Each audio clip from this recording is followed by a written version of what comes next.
This interview is for information only and should not be considered as investment advice or a recommendation to buy shares in the company featured.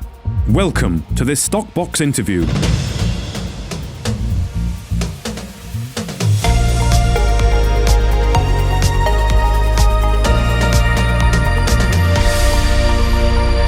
Melissa Sturgis, the CEO of Ananda Developments, joins us today, following some news this week on DJT Plants Cannabis Flower being approved for import into Israel. So hello, Melissa. Thank you for joining me. Hi, Mark. Thanks, and good to be here. Thank you very much. So this is the first of many strains that will be exported to Israel. Can you give us some context around this and why Israel? Yeah, absolutely. Look, when we started down this path of getting our license for R&D, we spent a lot of time in Israel learning about and understanding the depth of research that's going on in that country in medicinal cannabis. And we chose Israel for the place to start doing the analysis on the strains that we grow. We're looking at a large number of cannabinoids and terpenes and flavonoids in the strains that we want to grow ultimately commercially.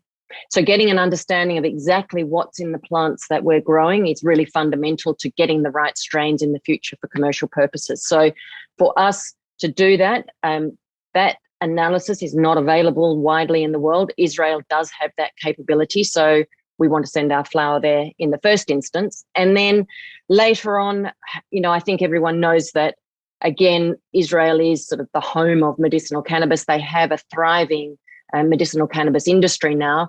And yes, of course, we would look to commercial opportunities there in the future. So opening these pathways early on in our life, in the life of Ananda and in the life of our growing ambitions, I think is really useful so that we know exactly what has to happen to move flower.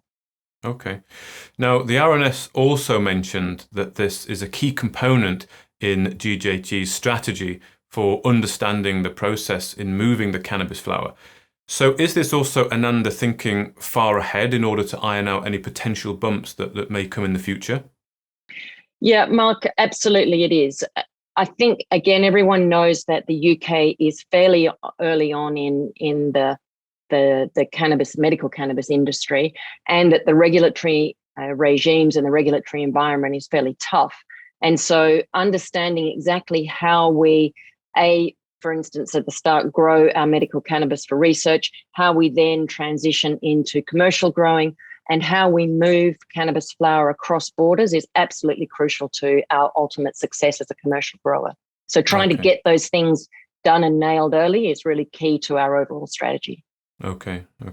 Now, I noticed a comment that you made that you said you don't underestimate the complexity of the work required to grow medical cannabis in the UK. Now, would it be fair to say, with the recent announcement that DJT has first mover advantage here in working with medical cannabis, with governments both in the UK and Israel?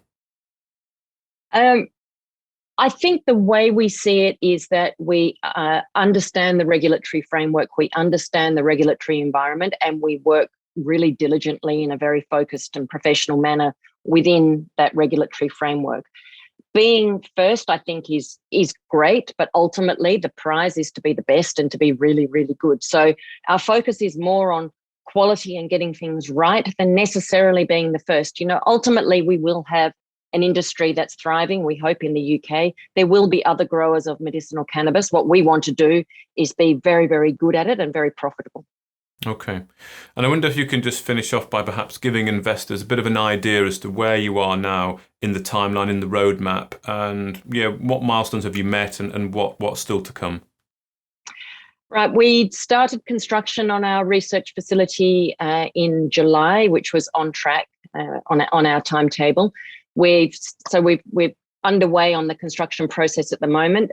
We've posted a couple of photographs earlier this week. We're now clearing the ground between the research facility and where the field trial tunnels will be built. So that area is being cleared out, and we're making space now for where the water reservoirs will be located. So over the next couple of months, we'll be able to give some more updates on that build process.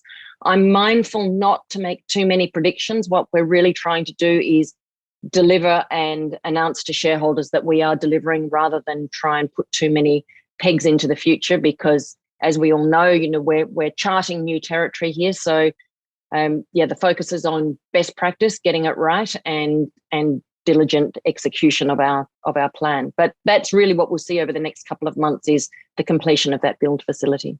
Okay, and of course that is a very key point, key milestone in the development there. So I look forward to seeing how that goes. But Melissa Sturgis, the CEO of Ananda Developments, thank you very much for your time.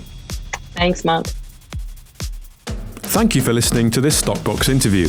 For more information, interviews and videos, visit our website at stockboxmedia.com or give us a follow on Twitter by searching @StockboxMedia.